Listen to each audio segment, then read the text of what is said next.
नमस्कार प्यारे साथियों, आपका बहुत बहुत स्वागत है फॉर स्टडी पावर में। तो आज का क्लास होने वाला है आप सही बच्चों के लिए क्लास 12th बायोलॉजी का। जिनका सब्जेक्ट बायोलॉजी है उन सही बच्चों के लिए 35 वीवीआई एमसीक्यू आज के इस वीडियो में होने वाला है, जो 2026 के बोर्ड एग्जाम के लिए इंपॉर्टेंट है। तो आप लोग इस क्लास को शुरू से अंत तक जरूर देखिएगा, ताकि आप सही बच्चे इस प्रश्नों को जो है अपने दिमाग में बैठा सकें।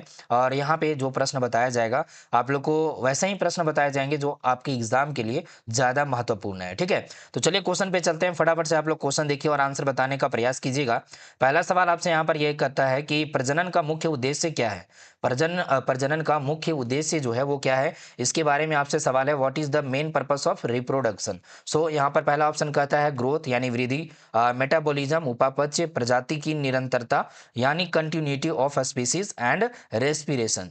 तो यहाँ पर मेन अगर पर्पस देखा जाए रिप्रोडक्शन का, तो वो क्या है, प्रजाति की निरंतरता यानी जो है कंटिन्यूटी ऑफ स्पीसीज। इसका सीधा सा मतलब अगर बोलें तो पीढ़ी को दर पीढ़ी जो है आगे बढ़ाना। ठीक है, यहाँ पर जो है पीढ़ी को क्या करना, आगे बढ़ाना। ये जो यहाँ पर मेन कारण निकल के आ रहा है, कंटिन्यूटी ऑफ स्पीसीज। ठीक है, तो ऑप्शन नंबर सी को आप लोग यहाँ पर राइट आंसर करेंगे। अगला प्रश्न आपका यहाँ पर कहता है 2 नंबर में कि अलैंगिक प्रजनन में कितने जनक यानी पेरेंट शामिल होते हैं। ठीक है, अलैंगिक प्रजनन वही प्रजनन होता है जिसमें एसेक्सुअल रिप्रोडक्शन होगा। एसेक्सुअल यहाँ पर रिप्रोडक्शन किसको बोला जा रहा है, जिसमें केवल जो है कितने पेरेंट होंगे, एक पेरेंट होंगे। ठीक है, तो यहाँ पर आपसे पूछा गया 0 पेरेंट, नहीं 0 तो नहीं होगा, 1 पेरेंट होगा। हाँ सर बिल्कुल अभी बताए। 2 तो नहीं होगा, 2 तो होता है सेक्सुअल रिप्रोडक्शन में। तो यहाँ पर जो 2 गलत हो जाएगा, मैनी भी गलत हो जाएगा। ठीक है, तो how many parents are involve in asexual reproduction, 1 जो है पेरेंट यहाँ पर इन्वॉल्व होगा। तो ऑप्शन नंबर जो है बी को हम लोग राइट आंसर करेंगे। अगला प्रश्न आपका यहाँ पर 3 नंबर में आता है कि द्विखंडन किस जीव में पाया जाता है। ठीक है, binary fission is found in which organism. सबसे पहली बात आपको ध्यान में ये रखना है कि binary fission is the type of asexual reproduction. Okay, so यहाँ पर हमारा जवाब क्या होगा, हाइड्रा होगा, अमीबा होगा, ईस्ट होगा या फिर स्पायरो गायरा होगा। ठीक है, तो बाइनरी फिजन जो होता है वो किस में पाया जाता है, कौन से ऑर्गेनिज्म में पाया जाता है। 3 नंबर सवाल का जवाब क्या होगा आपका, तो यहाँ पर जो आप लोग देख पा रहे हैं अमीबा, ये आपका बिल्कुल करेक्ट आंसर हो जाएगा। ठीक है, ऑप्शन नंबर बी आप लोग यहाँ पर राइट आंसर करेंगे। अगला प्रश्न आपके सामने यहाँ पर आता है बहुखंडन का उदाहरण कौन सा होगा। ठीक है, बहुखंडन का उदाहरण कौन सा होगा, इसके बारे में आपको आंसर करना है। विच is an example of multiple fusion. Amoeba जो है यहाँ पर पहला ऑप्शन है, दूसरा है हाइड्रा है, तीसरा प्लाज्मोडियम है, लास्ट है आपका पैरामीशियम। ठीक है, तो बहुखंडन यानी मल्टीपल फ्यूजन, यहाँ पर जो है फ्यूजन का ही पार्ट होता है, एक बाइनरी होता है, एक मल्टीपल होता है। तो उसमें जो है हमारा जवाब क्या होगा, कौन सा यहाँ पर ऑर्गेनिज्म आपके राइट आंसर हो जाएंगे। 4 नंबर सवाल का जवाब क्या हो जाएगा, तो प्लाज्मोडियम जो है आपका यहाँ पर correct answer option number C में आ जाएगा। ठीक है, चलिए अगला प्रश्न आपके सामने 5 नंबर में कि कलिका जनन किस में पाया जाता है। कलिका जनन क्या होता है सर, यानी बडिंग हो गया। ठीक है, बडिंग इंग्लिश इंग्लिश शब्द आप लोग सुने हुए हैं। ठीक है, तो budding occurs in which organism. Budding क्या होता है, देखिए यहाँ पर एक ऑर्गेनिज्म है ना, इस तरह से ऑर्गेनिज्म होगा, यहाँ पर इस तरह से ऑर्गेनिज्म बना दिए हम, और इससे जो है क्या होगा, बडिंग होगा। ठीक है, छोटा सा जैसे आप लोग जिंजर यानी जो है आप लोग अदरक देखे होंगे या फिर हल्दी देखे होंगे। ठीक है, उसमें छोटा छोटा जो है इस तरह से कली निकलता है। ठीक है, उसको अगर काट दीजिएगा तो ये जो है नया ही एक ऑर्गेनिज्म बन करके आ जाएगा, एक नया बन जाएगा। ठीक है, जैसे जिंजर को आप लोग देखते हैं। तो यहाँ पर ये बडिंग जो है, budding occurs in which organism, amoeba, east, spirogyra या फिर प्लाज्मोडियम। तो यहाँ पर राइट आंसर क्या निकल करके आएगा आपका, इस प्रश्न का उत्तर हो जाएगा आपका ईस्ट। ईस्ट जो है एकदम करेक्ट आंसर हो जाएगा, जिसमें क्या होता है सर, बडिंग होता है। बडिंग जो है यहाँ पर एक तरह से रिप्रोडक्शन ही है। ठीक है, ये किसका पार्ट है, ये पार्ट है आपका एसेक्सुअल रिप्रोडक्शन का। आगे चलेंगे, अगला सवाल आपके सामने 6 नंबर में कि कायिक प्रवर्धक का उदाहरण कौन सा है। ठीक है, कायिक प्रवर्धक which is an example of vegetative propagation. तो व्हाट इज वेजिटेटिव प्रोपागेशन।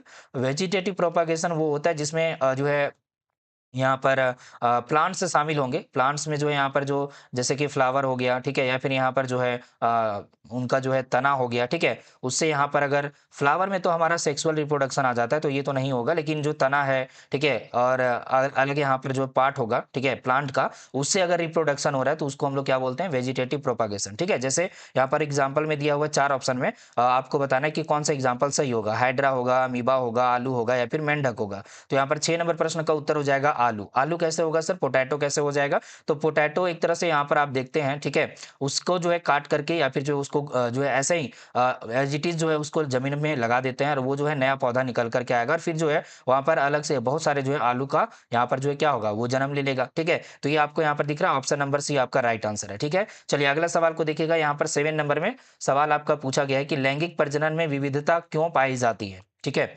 लैंगिक प्रजनन में जो है विविधता क्यों पाई जाती है? लैंगिक प्रजनन और एक अलैंगिक प्रजनन, ठीक है, ये आप लोग याद रखिएगा। मेन यहाँ पर जो है रिप्रोडक्शन जो टॉपिक है आपका, सॉरी, जो आपका चैप्टर है, ठीक है, उसमें ये जो है मेन कैरेक्टर रहते हैं, जिसमें अलैंगिक में आपका होगा वन पेरेंट, जिसमें शामिल होते हैं सेक्सुअल रिप्रोडक्शन, लैंगिक प्रजनन यानी सेक्सुअल रिप्रोडक्शन, ठीक है, जिसमें दो पेरेंट इन्वॉल्व होते हैं, वो अनिवार्य है, ठीक है।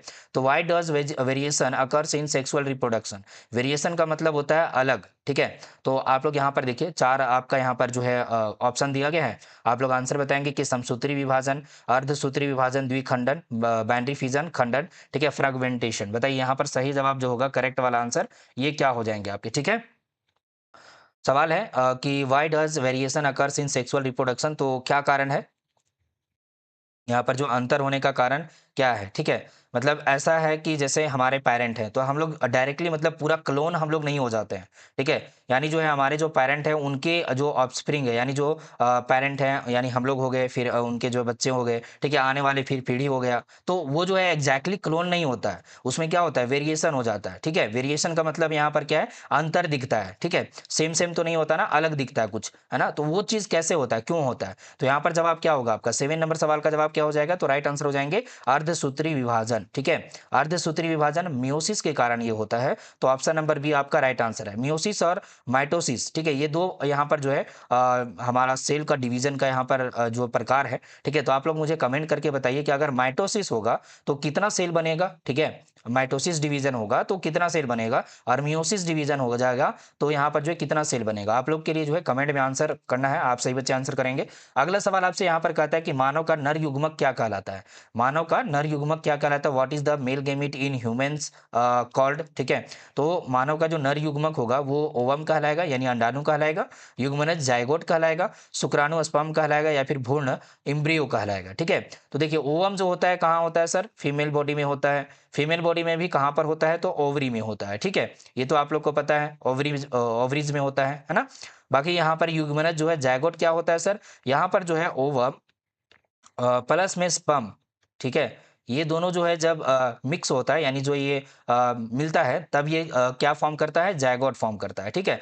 अब ये जायगोट जो है आगे चल करके क्या बनता है? आगे चल करके ये एम्ब्रियो बनता है, ठीक है, एम्ब्रियो बनता है। समझ में आ रहा है? हाँ, ओके। तो यहाँ पर जो हमारा ऑप्शन हो जाएगा सही वाला कि what is the male gamete in humans called, तो यहाँ पर उसे हम लोग क्या बोलते हैं? स्पर्म बोलते हैं सर। तो ऑप्शन नंबर सी जो है आपका राइट आंसर, यहाँ पर शुक्राणु जो है करेक्ट हो जाएगा, ठीक है। अब आगे बढ़ते हैं, अगला सवाल आपका यहाँ पर जो है 9 नंबर में आता है कि वृषण का मुख्य कार्य क्या है, ठीक है। वृषण यानी जो है यहाँ पर टेस्टिस, तो what is the main function of testis? Testis का जो मेन फंक्शन होता है, जो कि मेल रिप्रोडक्टिव पार्ट होता है, आपको पता है, तो ये जो है मूत्र निर्माण, यूरिन फॉर्मेशन का काम करता है। शुक्राणु व हार्मोन निर्माण यानी स्पर्म और हार्मोन प्रोडक्शन का काम करता है। डाइजेशन यानी पाचन का, या फिर रेस्पिरेशन श्वसन का। तो डाइजेशन और रेस्पिरेशन तो खत्म हो गया, यूरिन फॉर्मेशन तो ये नहीं करता है। आप लोग को पता है कि यूरिन फॉर्मेशन जो है कहाँ पे होता है? चलिए बताइए जल्दी से, यूरिन फॉर्मेशन कहाँ पे होगा? ये तो जस्ट हमारे बॉडी में जो गंदगी रहता है उसको क्या करता है? प्यूरिफाई करके एज अ वाटर फॉर्म में, यूरिन फॉर्म में, ठीक है, इसको बाहर निकालता है। तो ये कहाँ पे फॉर्मेशन होगा, इसका जवाब आप लोग को कमेंट में देना है। बाकी आप लोग को बताते हैं कि मेन फंक्शन जो टेस्टिस का होता है वो स्पर्म बनाने का काम होता है, और दूसरा जो है हार्मोन प्रोडक्शन का काम होता है, ठीक है। इसी के कारण क्या होता है जी, एक सेकेंड, लैपटॉप चार्ज लगा लेते हैं।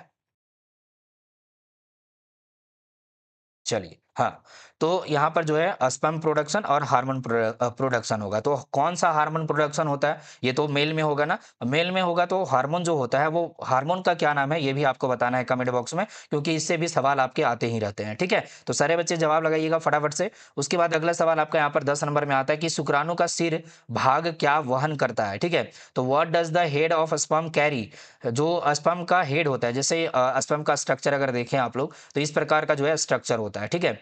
इस प्रकार का जो है क्या होता है? स्ट्रक्चर होता है, ठीक है ना। यहाँ पर इस तरह से होगा, ओके।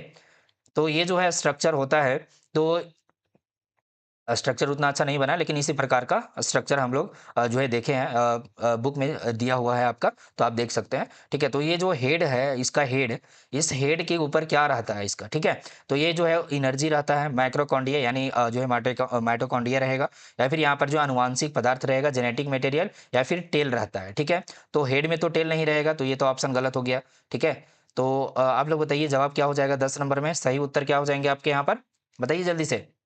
हाँ जी, बिल्कुल, बिल्कुल। आनुवांशिक पदार्थ जेनेटिक मटेरियल होगा, तो ऑप्शन नंबर सी जो है करेक्ट आंसर हो जाएंगे। बाकी अगला क्वेश्चन आपके सामने 11 नंबर में है कि मानव का मादा युग्मक क्या कहलाता है। ठीक है, मानव का मादा युग्मक क्या कहलाता है। What is the female gamete in humans called. तो जायगोट कहलाएगा, ओवम कहलाएगा, स्पर्म कहलाएगा या फिर फीटस कहलाएगा। तो आपको अभी जस्ट बताए थे कि ये जो है यहाँ पर ओवम है वो फीमेल गैमेट कहलाता है। फीमेल गैमेट को क्या बोलते हैं, ओवम बोलते हैं, हिंदी में अंडाणु बोलते हैं। ठीक है, और ये जो है अगर मेल गैमेट का बात करेगा तो स्पर्म बोलते हैं, है ना। गर्भ गर्भ जो है वो फीटस बोला जाता है इंग्लिश में। ठीक है, और भ्रूण जो है, भ्रूण को क्या बोलते हैं, एम्ब्रियो बोलते हैं। ठीक है, तो आप लोग यहाँ पर इस कॉन्सेप्ट को समझ पा रहे हैं, वेरी गुड। आगे चलते हैं, अगला सवाल आप लोग का यहाँ पर 12 नंबर में आ चुका है कि अंडाशय का मुख्य कार्य क्या होता है। ठीक है, जैसे अभी जो है स्पर्म का, सॉरी, यहाँ पर जो है हम लोग देखिए कि यहाँ पर जो है टेस्टिस का क्या कार्य होता है मुख्य। ठीक है, दो कार्य आपको बताया कि स्पर्म फॉर्मेशन होगा एंड हार्मोन का फॉर्मेशन होगा। ठीक है, टेस्टोस्टेरोन का जो हार्मोन होता है वो वहाँ पर प्रोडक्शन होता है, वो बनता है। ठीक है, बाकी यहाँ पर अंडाशय का अगर बात करें, ओवरी का बात करें कि what is the main function of ovary, then what should answer. तो हम लोग यहाँ पर आंसर क्या करेंगे, तो यहाँ पर जो है शुक्राणु निर्माण होगा, अंडाणु निर्माण होगा, पाचन, श्वसन। देखिए यहाँ पर स्पर्म फॉर्मेशन तो नहीं होगा, डाइजेशन भी नहीं होगा, रेस्पिरेशन भी नहीं होगा, ओवम फॉर्मेशन होगा। ठीक है, ओवम फॉर्मेशन होगा, अंडाणु निर्माण होगा। देखिए ओवम फॉर्मेशन का आप लोग एक का जो है शब्द सुने होंगे, ऊजेनेसिस। ठीक है, क्या सुने होंगे, ऊजेनेसिस आप लोग सुने होंगे। तो oogenesis is the process of formation of ovum. ठीक है, तो ये जो है हमारा प्रोसेस होता है। बाकी आगे चलते हैं, अगला सवाल यहाँ पर 13 नंबर में आ चुका है कि मानव में निषेचन कहाँ होता है बाबू। तो where does fertilization occur in humans. ठीक है, निषेचन को इंग्लिश में क्या बोल रहे हैं, फर्टिलाइजेशन। ठीक है, तो फर्टिलाइजेशन कहाँ पे होता है, गर्भाशय में यानी यूट्रस में, ओवरी में, फिलोपियन नली, फिलोपियन ट्यूब में या फिर वेजाइना में। तो यहाँ पर देखिए 4 ऑप्शन दिया गया है। ठीक है, इनमें से जो जवाब होगा हमारा करेक्ट आंसर की फर्टिलाइजेशन कहाँ पे होता है। फर्टिलाइजेशन का सिंपल सा मतलब है कि जो ओवम होगा और जो स्पर्म होगा, ठीक है, दोनों का जो है यहाँ पर मिक्सर कहाँ पर बनेगा। ठीक है, दोनों मिलकर के जो है जायगोट बनाते हैं, वो प्रोसेस कहाँ पर होगा। ठीक है, जायगोट बनाने का जो प्रोसेस है वो कहाँ पर जो है बनेगा, तो ये फिलोपियन ट्यूब में होता है। ऑप्शन नंबर सी आपका राइट आंसर हो जाएगा। ठीक है, ये किनके बॉडी में होगा, तो ये फीमेल बॉडी में होगा। ठीक है, फिलोपियन ट्यूब जो है फीमेल रिप्रोडक्टिव का जो है एक पार्ट है ना, जिसे गर्भाशय से कनेक्टेड होता है। तो ये यहाँ पर जो है जवाब आपका राइट आंसर हो जाएगा कि ये जो है फर्टिलाइजेशन कहाँ पे होता है, फीमेल बॉडी में होता है। ठीक है, फीमेल बॉडी में होगा। आगे चलते हैं, अगला सवाल आपके सामने यहाँ पर 14 नंबर में है कि निषेचन के बाद बनने वाली संरचना क्या कहलाती है। निषेचन के बाद जो बनने वाली संरचना होगी वो क्या कहलाएगी, what is the structure formed after fertilisation. Embryo बनेगा, ओवम बनेगा, जायगोट बनेगा या फिर फीटस बनेगा, अभी जस्ट आपको बताए थे। तो 14 नंबर सवाल का जवाब एकदम बिल्कुल सिंपल है, आप सही बच्चे आंसर कर सकते हैं, बिल्कुल आसान है। तो यहाँ पर जो है यूग्मेनस बनेगा। ठीक है, यानी जो है जायगोट बनेगा बाबू।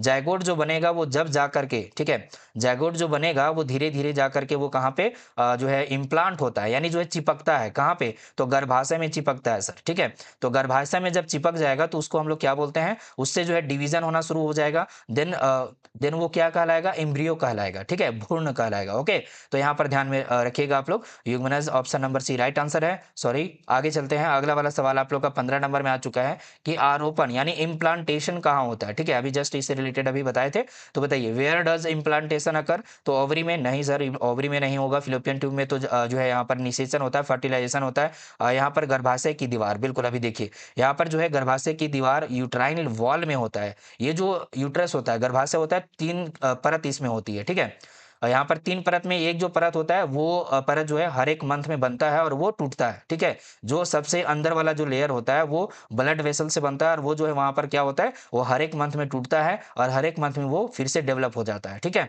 तो ये बात ध्यान में रखिएगा। और यही वेसल में जो जब जायगोट का फॉर्मेशन हो जाएगा, देन ब्लड वेसल जो यहाँ पर सबसे इनर वाला जो पार्ट होता है गर्भाशय का, वहीं पे क्या होगा, इम्प्लांटेशन होगा, चिपकेगा। ठीक है, तो ये गर्भाशय की दीवार होती है। ऑप्शन नंबर सी आपका राइट आंसर हो जाएगा। ठीक है, सर्विक्स तो नहीं होगा। आगे चलते हैं, आगे यहाँ पर सवाल है 16 नंबर में कि मासिक चक्र की औसत अवधि कितनी होती है, इसके बारे में आपको बताना है। What is the average duration of menstrual cycle. तो यहाँ पर इसको क्या बोलते हैं, रजोधर्म भी बोला जाता है ना, मासिक धर्म भी बोला जाता है इसे। तो आप लोग बताइए मेंस्ट्रुअल साइकिल का जो ड्यूरेशन होता है, जो समय होता है, एवरेज समय, वो कितना होता है, 14 दिन का, 21 दिन का, 28 दिन का या फिर 35 दिन का। 16 नंबर प्रश्न का उत्तर क्या हो जाएगा, बहुत आसान सा सवाल है, जवाब होगा सर 28 डेज, यानी जो है 28 दिन का यहाँ पर जो है इसका पूरा ड्यूरेशन होता है। ठीक है, एक कंप्लीट साइकिल चलता है ये। तो ऑप्शन नंबर सी आपका राइट आंसर है। अगला प्रश्न आपके सामने, अंडोत्सर्जन सामान्यतः किस दिन होता है। ठीक है, अंडोत्सर्जन का मतलब यहाँ पर क्या होगा, ओव्यूलेशन। ओव्यूलेशन का मतलब क्या है सर, नहीं समझे, कोई बात नहीं, बताते हैं बाबू। देखिए फीमेल बॉडी में ओवरी होता है, ठीक है। ओवरी का स्ट्रक्चर हम थोड़ा सा बना दे रहे हैं इस तरह से, ठीक है। ये जो है गर्भाशय से लगा हुआ रहता है यहाँ पे, ठीक है। यहाँ पर इस तरह से अगर देखें स्ट्रक्चर तो यहाँ पे आ जाएगा ये फिलोपियन ट्यूब, यहाँ पर ये रहा, ठीक है। उसके बाद इस तरह से स्ट्रक्चर आ जाता है, ठीक है। ओके ओके, तो ये जो है यहाँ पर ये गर्भाशय है, इधर फिलोपियन ट्यूब, सेम स्ट्रक्चर इधर जो सेम है, यहाँ पर इस साइड में लेफ्ट में भी और राइट में भी दोनों में जो है सेम होता है, ठीक है। तो यहाँ पर अगर बात करें कि अंडोत्सर्जन कहाँ पे होगा, देखिए यहाँ पर जो है ओवम रहता है, अंडाणु यहाँ पर ओवरी में रहता है, ये ओवरी इधर भी रहेगा और इधर भी रहेगा, ठीक है। क्लियर। तो एक बात और क्लियर करना है आप लोगों के लिए कि यहाँ पर जो है अगर एक मंथ में इधर ओवरी बना है, इधर से ओवरी निकल गया है, देन यहाँ पर सेकेंड मंथ में जो है इधर यानी जो है लेफ्ट साइड में एक मंथ में निकला है, तो सेकेंड मंथ में जो है यहाँ पर लेफ्ट जो है अगला साइड से यहाँ पर जो है ओवम रिलीज होगा, ठीक है। तो जो ओवम यहाँ पर है वो जो रप्चर होता है ओवरी से क्या होता है, टूट करके आगे जाता है, ठीक है। यहाँ पर टूटेगा, टूट करके ये बाहर निकलेगा, ठीक है। इसी प्रोसेस को बोलते हैं ओव्यूलेशन, ठीक है। रप्चर करके, यानी रप्चर का मतलब होता है टूटना, ओवरी जो है टूटेगा और ये बाहर आएगा ओवम, और उसके बाद जो है ये क्या होगा, ये जो यहाँ पर ये जो अंगुली नुमा स्ट्रक्चर देख रहे हैं, ये क्या करेगा, इसको अंदर खींच लेगा और ये यहाँ पर फिलोपियन ट्यूब में आ जाएगा, ठीक है। तो ये जो प्रोसेस है आपका, ठीक है, रप्चर होकर के बाहर निकलना, दैट इज ओव्यूलेशन। ओके, तो यहाँ पर अंडोत्सर्जन सामान्यतः किस दिन होता है, दिन आपसे पूछ रहा है, तो 7वां दिन में होता है, 10वां दिन, 14वां दिन या फिर जो है 21वां दिन। तो आप लोग यहाँ पर 17 नंबर सवाल का जवाब क्या बोलेंगे बाबू, तो राइट आंसर आप लोग यहाँ पर जल्दी से बताइए फटाफट से। चलिए, सही बच्चे आंसर करेंगे तभी मजा आएगा। तो यहाँ पर जवाब हो जाएगा आपका 14वां दिन, यानी जो है 14th डे जो है आपका राइट आंसर यहाँ पर आ जाएगा ऑप्शन नंबर सी। और उसके बाद देखिए अगला सवाल, मानव गर्भावस्था की अवधि कितनी होती है, ठीक है। मानव गर्भावस्था यानी जो है ड्यूरेशन ऑफ ह्यूमन प्रेगनेंसी का जो समय होता है वो कितना होता है, 180 दिन का होता है, 240, 280 या फिर जो है 300 दिन का होता है, बताइए। आप लोग को पता है 9 मंथ, ठीक है। 9 मंथ का प्रेगनेंसी होता है और यहाँ पर कितने डेज हो जाएंगे, 9 इंटू 30 कर लीजिए, ठीक है। 9 इंटू 30 कर लीजिए, कितना आ जाएगा, 270, ठीक है। 270 डेज होता है। तो यहाँ पर अगर अप्रोक्स हम लोग बोलते हैं 280 डेज, ठीक है। 280 डेज अप्रोक्स यहाँ पर होता है। तो यहाँ पर ऑप्शन नंबर कौन सा सही होगा, सी वाला राइट आंसर हो जाएगा 18 नंबर में। नेक्स्ट प्रश्न आपके सामने यहाँ पर HCG हार्मोन किससे स्रावित होता है, देखिए बहुत इंपॉर्टेंट सा यहाँ पर जो है सवाल है और ये हार्मोन आप लोग को ध्यान में रखना है, ठीक है। देखिए फीमेल बॉडी में जो है हार्मोन्स जो रिलीज होते हैं, ठीक है, तो वो तो आपका एक तो होता है इस्ट्रोजन, है ना, ये आपको क्लियर रखना है। दूसरा यहाँ पर HCG हार्मोन जो है फीमेल बॉडी में ही जो है यहाँ पर सीक्रेट होता है, रिलीज होता है, ठीक है। वो भी कहाँ से होता है वो आपको बताना है जल्दी से अभी। तो HCG हार्मोन से is secreted by which organ, तो ओवरी से, पिट्यूटरी ग्लैंड से, प्लेसेंटा से या फिर यूट्रस से, ठीक है। तो आप लोग 19 नंबर सवाल का जवाब लगा देंगे। राइट आंसर आपका यहाँ पर क्या आ जाएगा बाबू, तो सही उत्तर हो जाएगा प्लेसेंटा से, ठीक है। प्लेसेंटा क्या होता है सर, प्लेसेंटा आप लोग को यहाँ पर ध्यान में रखना है कि जैसे ये जो है फीमेल रिप्रोडक्टिव सिस्टम हम बना लेते हैं थोड़ा सा स्ट्रक्चर में, ताकि आपको समझाने में अच्छा रहे।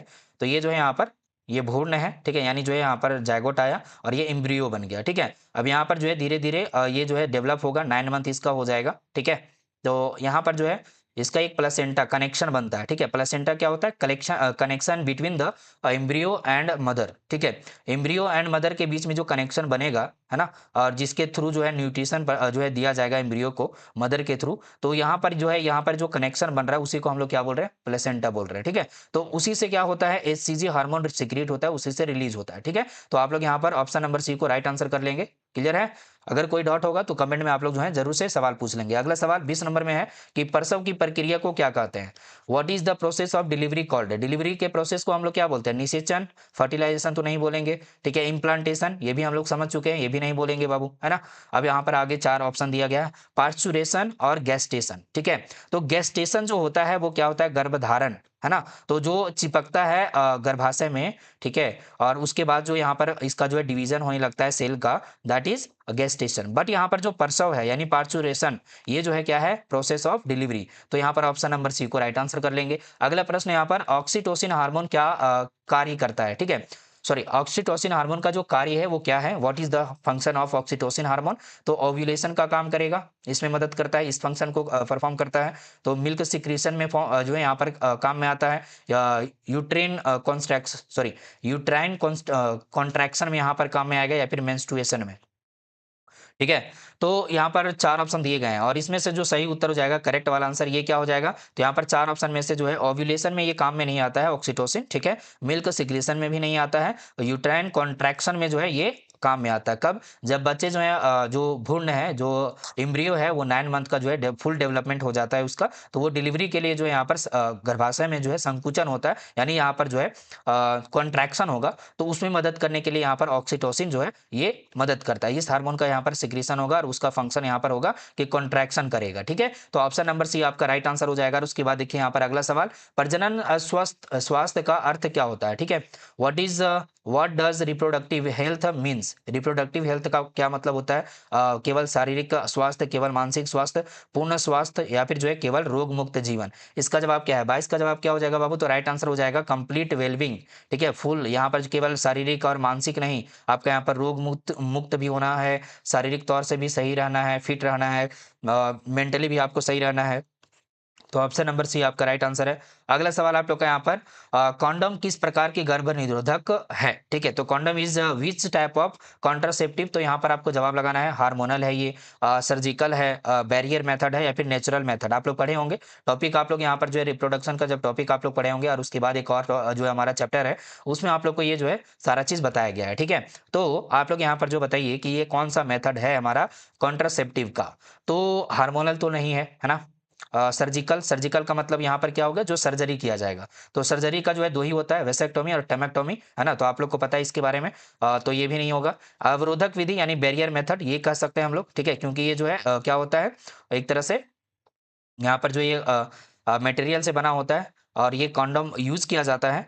ठीक है, रिप्रोडक्टिव पार्ट पे दैट मतलब जो है फीमेल यूज़ कर सकते हैं या फिर मेल यूज़ कर सकते हैं, और वो जो है एक तरह से बैरियर बना देता है। ठीक है, तो ऑप्शन नंबर जो है सी आपका राइट आंसर हो जाएगा। उसके बाद अगला सवाल आपका यहाँ पर आ चुका है। 24 नंबर में सवाल कहता है कि कॉपर टी किस श्रेणी में आता है? कॉपर टी जो है कौन से श्रेणी में आएगा, इसके बारे में बताना है। Copper T belongs with to which category? तो यहाँ पर जो है बैरियर, अंतः गर्भसीय यंत्र यानी आईयूडी हो जाएगा, नेचुरल हो जाएगा, ओरल पील हो जाएगा। तो यहाँ पर जवाब क्या होंगे? कॉपर टी जो है कौन से श्रेणी में आएगा? ये भी एक कॉन्ट्रासेप्टिव है। ठीक है, और 24 नंबर सवाल का जो जवाब होगा राइट आंसर ये हो जाएगा आईयूडी। ठीक है, आईयूडी यहाँ पर एक तरह से डिवाइस ये बोला जाता है। ठीक है, यहाँ पर इसका अगर फुल फॉर्म थोड़ा-सा याद नहीं है, लेकिन इंट्रा यूट्राइन डिवाइस ऐसा जो है कुछ यहाँ पर फुल फॉर्म होगा इसका। तो ये जो है आईयूडी है, कॉपर टी, जो कि फीमेल रिप्रोडक्टिव पार्ट में, यानी जो है गर्भाशय में इसको इंटर करके इस तरह से लगा दिया जाता है। ठीक है, थ्रेड लाइक इसका जो है स्ट्रक्चर होता है, इस तरह से टी बना हुआ रहता है। ठीक है, इसको जो है इम्प्लांट कर दिया जाता है, कहाँ पे? गर्भाशय में। ठीक है, तो ये चीज़ है आपका यहाँ पर कॉपर टी। आगे चलते हैं। नसबंदी यानी वेसेक्टोमी किसमें की जाती है? वेसेक्टोमी, नसबंदी जो होती है वो किसमें होता है? वेसेक्टोमी इज डन इन हुम, मतलब किसमें, कौन से जो है मेल में होगा या फिर फीमेल में होगा? तो मैं बता दूं कि दोनों में होता है। वेसेक्टोमी जो होता है वो किसमें होता है, ये आपको बस नाम से याद रखना है। ठीक है, लेकिन जो सर्जरी होती है यानी नसबंदी होता है वो दोनों में होता है। क्लियर है?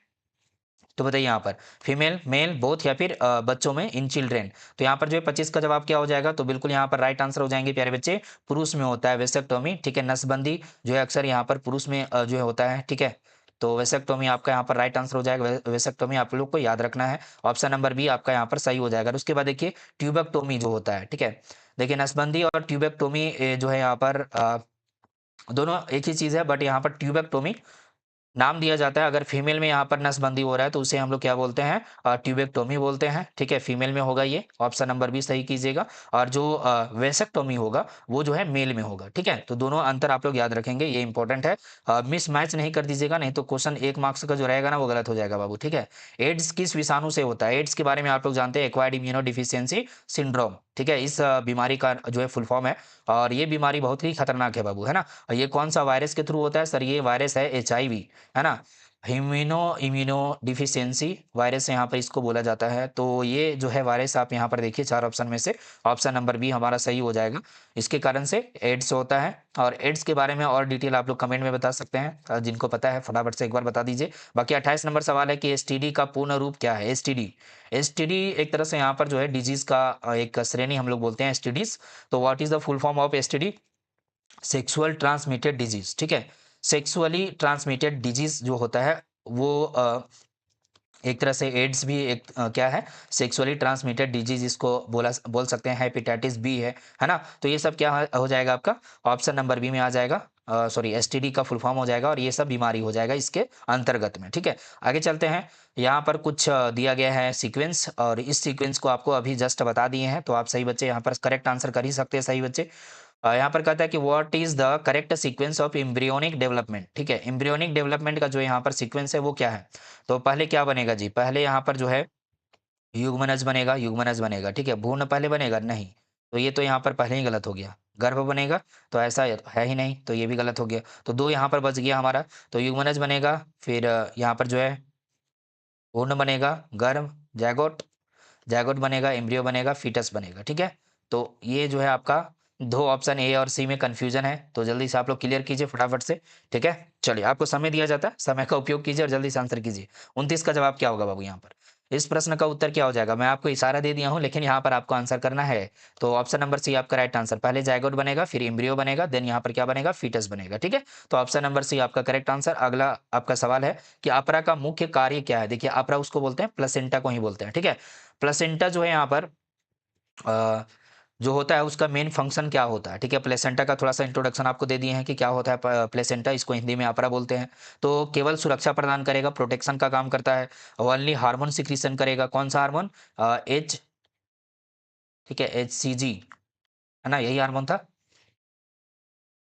तो आप लोग यहाँ पर थोड़ा सा आई थिंक थोड़ा सा मिस्टेक लग रहा है, तो आप लोग करेक्ट कर दीजिएगा। ठीक है, ओनली हार्मोन सिक्रीशन होगा, या फिर पोषक व गैसों का आदान प्रदान, exchange of nutrition and gases, या फिर डाइजेशन भी होगा। तो यहाँ पर चार ऑप्शन दिए गए हैं बाबू, और इस प्रश्न का जो उत्तर हो जाएगा करेक्ट आंसर ये क्या हो जाएंगे, तो यहाँ पर जो है आपका पोषक व गैसों का आदान प्रदान, exchange of nutrition and gases यहाँ पर होता है, ऑप्शन नंबर सी। ठीक है, अब यहाँ पर वो अपराय या फिर जो है प्लेसेंटा का मेन फंक्शन आपको बताना है। जो जैसे जो है चाइल्ड यानी जो एम्ब्रियो होता है और जो मदर के बीच में कनेक्शन होता है, उस समय क्या काम करता है, उस समय मेन फंक्शन क्या करता है। ठीक है, तो उस समय मेन फंक्शन इसका क्या होता है, अगर हम जो है एक वर्ड में या फिर 2 पॉइंट में हम आपको बोले, तो आप बोलेंगे कि न्यूट्रिशन का यहाँ पर एक्सचेंज जो है न्यूट्रिशन होगा यहाँ पे, एंड गैसेस का न्यूट्रिशन, सॉरी गैसेस का जो है एक्सचेंज होगा। क्लियर, तो ये आपको यहाँ पर ध्यान में रखना है। अगला सवाल 31 नंबर में है कि अर्धसूत्री विभाजन का मुख्य महत्व क्या है। अर्धसूत्री विभाजन यानी मियोसिस, इसका सिग्निफिकेंस क्या है, इसका मेन सिग्निफिकेंस आपको बताना है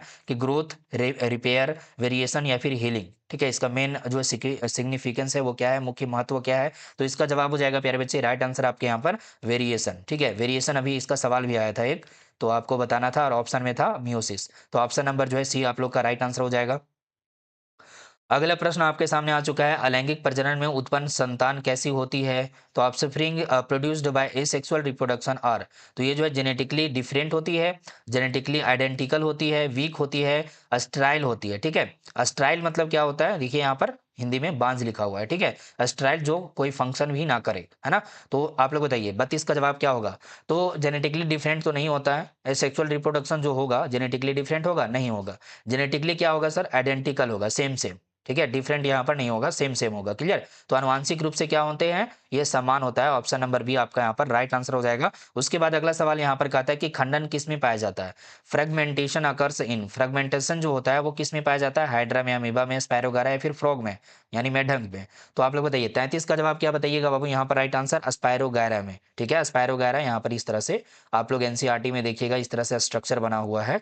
और ये जो है स्ट्रक्चर अगर इधर से काट दिया जाए, इसको फ्रेगमेंट में बांट दिया जाए, और ये फिर से ये क्या करेगा, इस पार्ट से जो है यहाँ पर इतना सा पार्ट है, ये पूरा बॉडी बना लेगा। ठीक है, अलग सा ये क्या करेगा, पूरा बॉडी बना लेगा। क्लियर है, तो इसको क्या बोलते हैं, फ्रेगमेंटेशन बोलते हैं। और ये किस में आता है, ये सेक्सुअल रिप्रोडक्शन में आता है। ठीक है, इसमें केवल एक ही पेरेंट यहाँ पर इन्वॉल्व हुआ, अलग तो नहीं हुआ ना, केवल एक हुआ। तो इस तरह से यहाँ पर आपको समझना है और आंसर करना है ऑब्जेक्टिव का। बाकी अगला सवाल देखिए यहाँ पर, ब्रायोफिल्म फिल्म में प्रजनन किससे होता है। Reproduction in bryophyllum occurs through, यहाँ पर रूट से होता है, स्टेम से होता है, लीफ से या फिर फ्लावर से, जड़, तना, पत्ती या फिर फूल। बताइए 34 का जवाब क्या बोलेंगे बाबू आप लोग यहाँ पर। तो राइट आंसर हो जाएगा लीफ से होता है सर, लीफ आपका right answer option number C में आ जाएगा। ठीक है, अगला प्रश्न आपका यहाँ पर 35 नंबर में आ चुका है। सवाल है कि नर युग्मक निर्माण की प्रक्रिया क्या कहलाती है। देखिए आपको फीमेल जो गेमिट है, फीमेल गेमिट के बारे में आपको अभी जस्ट जो है इसी वीडियो में बताएं, पिछले जो क्वेश्चंस थे उसमें आप लोग को एक पॉइंट बताए थे कि फीमेल गैमिट जो बनता है यानी ओवम जो बनता है, उस प्रोसेस को बोलते हैं oogenesis। उसी प्रकार से यहाँ पर what is the process of male gamete formation called, अगर मेल गैमिट बन रहा है तो उसको हम लोग क्या बोलेंगे सर, उस टर्म को क्या बोलेंगे, शुक्राणुजनन, है ना, यानी स्पर्मेटोजेनेसिस बोलेंगे। लेकिन अगर जो है ओवम बनेगा that is called oogenesis। Okay, तो आप लोग यहाँ पर जो ये टर्म लिखा हुआ ना ये इंपॉर्टेंट है, आपका जो है यहाँ पर 2 मार्क्स में सवाल आ सकते हैं, तो आप लोग ध्यान में रखिएगा। ऑप्शन नंबर बी एकदम करेक्ट आंसर है, बहुत ही आसान है बाबू, ठीक है। आप लोग यहाँ पर 2 लाइन में इसका क्या कर सकते हैं, डेफिनेशन लिख सकते हैं, और ये डेफिनेशन इंपॉर्टेंट है, कई बार आपके एग्जाम में आ जाते हैं, ठीक है। तो टोटल मैं जो क्वेश्चन आपको यहाँ पर बताया हूँ, कितना क्वेश्चन है जी, 35 क्वेश्चन मैं आप लोग को टोटल बता दिया हूँ। आप लोग मुझे कमेंट में बताइए कि आप लोग जो है कितना आंसर अपने मन से किए हैं, ठीक है। आप लोग को ये क्लास में समझ में आया, क्लास आप लोग को समझ में आया कि नहीं आया, ये आप लोग जल्दी से कमेंट करके बताइएगा। अगला जो है अगर आप लोग को क्लास पसंद आया है तो आप लोग जल्दी जल्दी क्लास को लाइक कर देंगे, अपने दोस्तों के साथ इस क्लास को शेयर कर देंगे।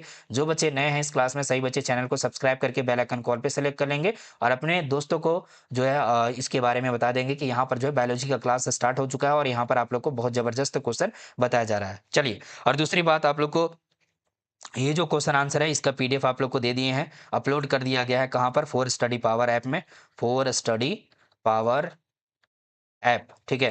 तो फोर स्टडी पावर ऐप में आपको जाना है, और वहाँ पे आपको क्या करना है, ये गूगल प्ले स्टोर से डाउनलोड हो जाएगा, तो आप लोग डाउनलोड कर लीजिएगा। और वहाँ पर जा करके आप लोग देखेंगे कि नोट्स वाला सेक्शन जो बना हुआ है, उसमें आपको जो है साइंस का एक नोट्स का पूरा जो है एक पेज बना हुआ है, तो उस पर क्लिक करेंगे तो आपको ये नोट्स मिल जाएगा, ठीक है। डेमो सेक्शन में आपको मिल जाएगा, तो आप देख लीजिएगा। आप लोग को जो है क्लास भी दे दिए हैं, बाकी पीडीएफ वगैरह फोर स्टडी पावर पे। तो चलिए, आज के लिए इतना ही रखते हैं। अगला जो सब्जेक्ट का क्लास चाहिए आप लोगों को, एक बार आप लोग कमेंट कर दीजिए। बायोलॉजी का क्लास हो चुका है, फिजिक्स का चाहिए, केमिस्ट्री का चाहिए, ठीक है। कौन सा क्लास चाहिए आपको, हिंदी इंग्लिश, आप लोग कमेंट करके जरूर बताइएगा, ठीक है। आज के लिए इतना ही, फिर मिलेंगे आपसे जबरदस्त क्लास के साथ, तब तक के लिए जय Hind, Vande Mataram, thank you so much सही बच्चे को।